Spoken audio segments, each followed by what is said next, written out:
Good afternoon. I'm doing this again. There were huge problems, technical issues with this morning's Facebook Live. So I've decided to re-record. So basically this week I'm talking about honesty and the link between honesty and finances. And I'll introduce myself. I'm Deborah Byrne from DBpsychology Services, known as DBpsychology across social media. In this week's blog, the main point of the blog is all about being honest with yourself. And I use finances as a means of explaining it because I see so many people coming in to me, either as individuals who have run into money problems or as couples who have money issues. And it is one of the highest problems that people have in terms of in their relationship is with money. It's one of the, 70% of couples will fight about money. And we'll fight about the mother-in-law, we'll fight about the kids, we'll fight about other issues, but 70% of couples actually fight about money. And it can lead to the end of a marriage, it can lead to the end of a relationship, it can lead to the end, to huge stress, either put on one partner or the other or both. If you're an individual, money in itself can be hugely destructive, it can be hugely stressful. So that is why when it comes to honesty, I have used finances as a way of illustrating how to get honest with yourself. Now, why does it happen? Why do we run into problems with our money? Why do we run into problems with anything really? Usually as a couple, it's a breakdown in communication. There are communication issues within the relationship. So I would highly recommend that you go look at my blog on communication, improving your communications.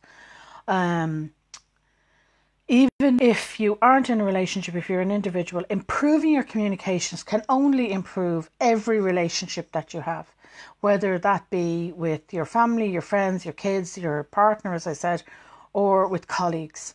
If you're having difficulty even in business, as a business owner, you've got to look at how you're communicating with the people involved in the business with you, how you are communicating with others, how you want to be paid. Are you getting that message across to them? That, I've provided you with a service or product, you have to pay me now. You have to pay me up front. Or you have to pay me a fair rate. Sometimes we don't even ask for what we are worth. We keep undermining ourselves and we keep cutting ourselves and don't receive the value, the monetary value really, for what we have given to others. So a breakdown in communication is usually at the root of financial issues. The other way the other why is a boundary issue. We have skewed personal boundaries or skewed boundaries in the relationship. Again, I've done a blog on this. I've done two blogs on this. One for your own personal, how you can correct your own personal boundaries, and two, how to correct boundaries, not just in a personal relationship, an intimate relationship, but a relationship with anybody you have a relationship with any other person, how you can build healthy boundaries with them. So do check that out. The next part, and they're all really interconnected, is the scripts we have as people. And when I say scripts, I've talked about this before. I talked about your negative thinking and your positive thinking. It is how you think. So how you think about money is, think about it. Money is the root of all evil. Rich people are greedy. Think about how you were taught about money as a child.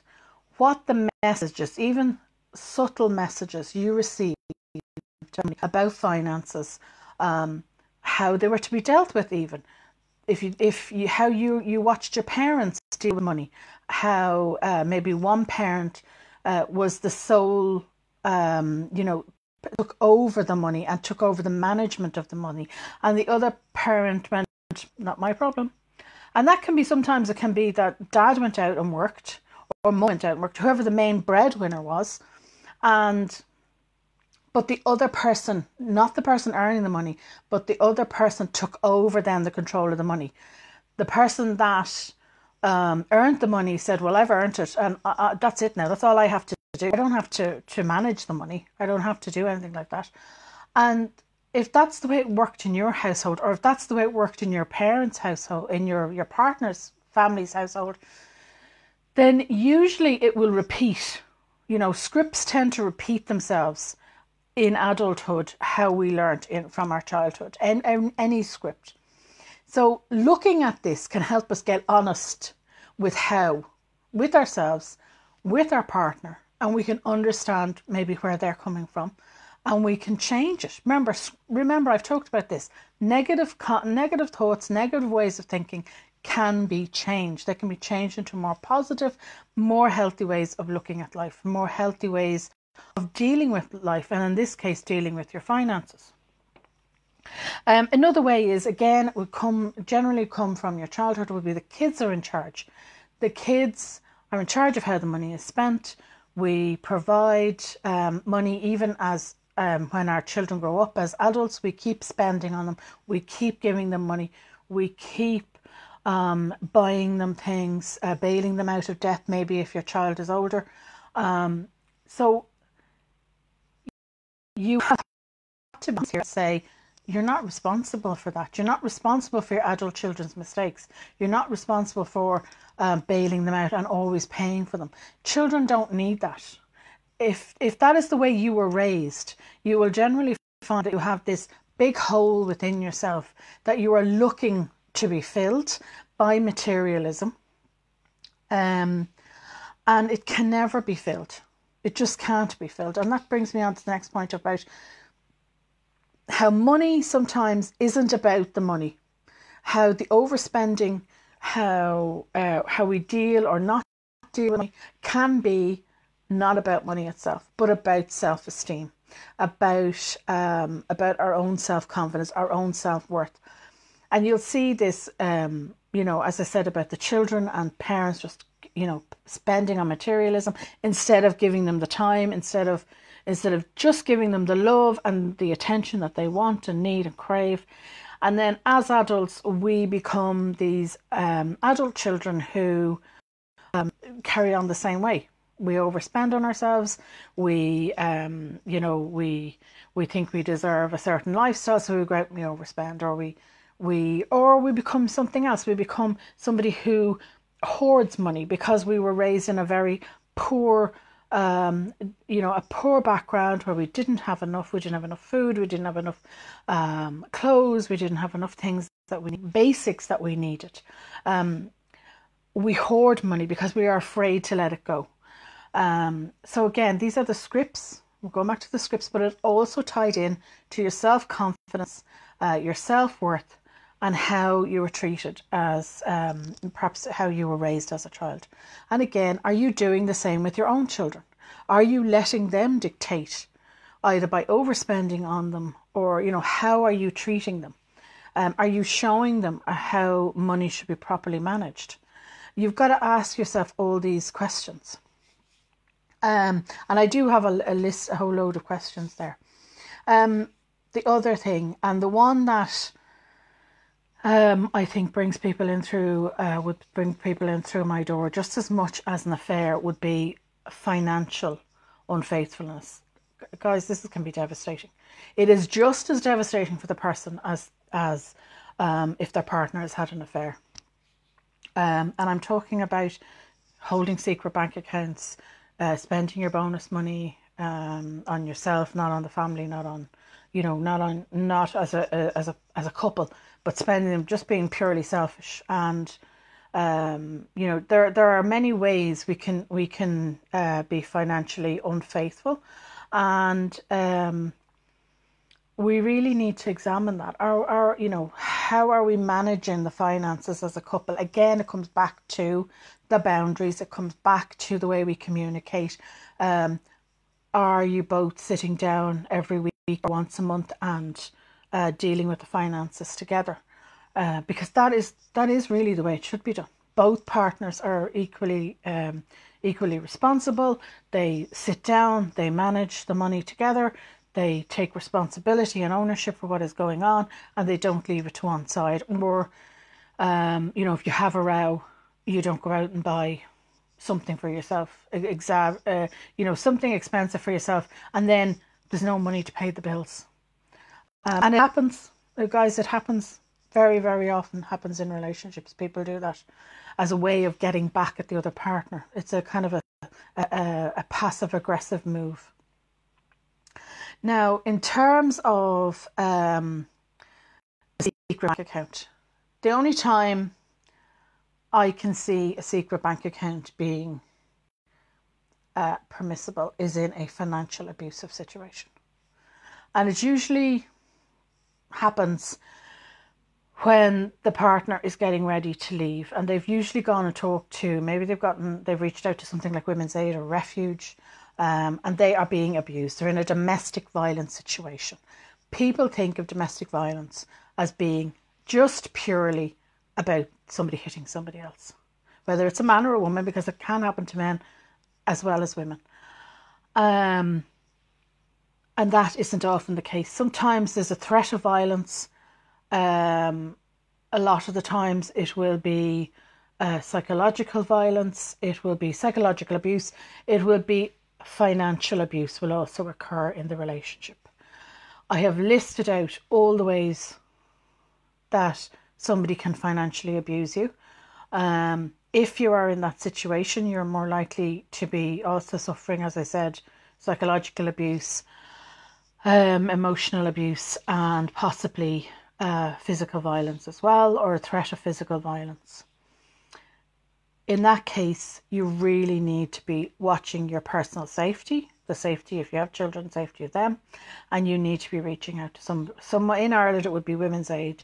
In the UK there's also Women's Aid and Refuge, and I've linked out to Amen, which is an organisation for men who are experiencing abuse. There is also elder abuse. Now, if you are have an elderly relative, or you are an older person and you recognise some of the abuse that I have listed in the blog, you are being financially abused. And there is a link out to the HSE website which can help you. They go into a bit more detail than I do about elder abuse and how, in its various forms, and how you can help yourself or how you can help your loved one.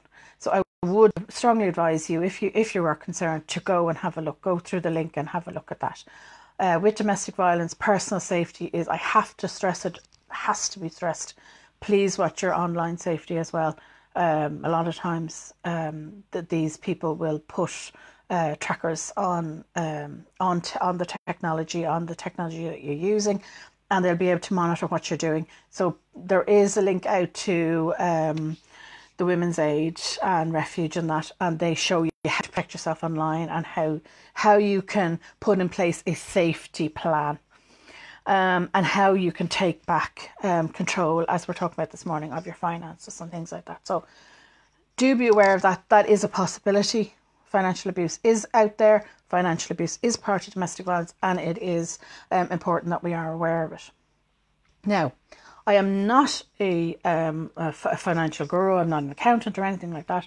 I do have experience in accounts and things like that. But have a look at the blog, and I do go through how you can start to get, if you aren't in debt or if you aren't in too much trouble, how you can start to put in place some healthy boundaries there with regards to your finances, how you can start to get honest with yourself in regards to finances, and how you can start taking charge again and being honest. The whole idea of the blog is to show you how you can start getting honest with yourself and just using the idea of finances, as I said. A word of warning: if you are in financial trouble, please, it can cause so much stress for you, but there are people out there who can help, and one such agency is MABS in Ireland. Please reach out to them. They're a brilliant organisation. They help you, They will talk directly to your creditors, help stop the letters coming to your door, and they will help you, cut back on the stress and the strain that you're under, particularly coming up this time of the year. People can get into an awful lot of debt. So I would, maybe it's a good time before the season actually really kicks off that you do look at your finances and see, are you doing some of the things I've talked about this morning?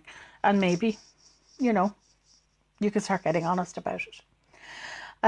So do check out the blog. It's at www.deborahbyrnepsychologyservices.com. As always, if you have any questions, I'm happy to answer. If I can get you an answer immediately, I'll respond. If not, I'll go off and I'll try and find you an answer. So I will leave it there, and I thank you all again, and good afternoon. And I'm sorry about this morning's mix up with the technology, but as I said in the other blog, it's Facebook. Huge problems. I don't know why. Huge problems. So thank you, and I will see you all again next week, where I'll be talking about emotions and in particular shame and guilt and how we can learn to cope with those. And I'll talk to you all next week. Bye.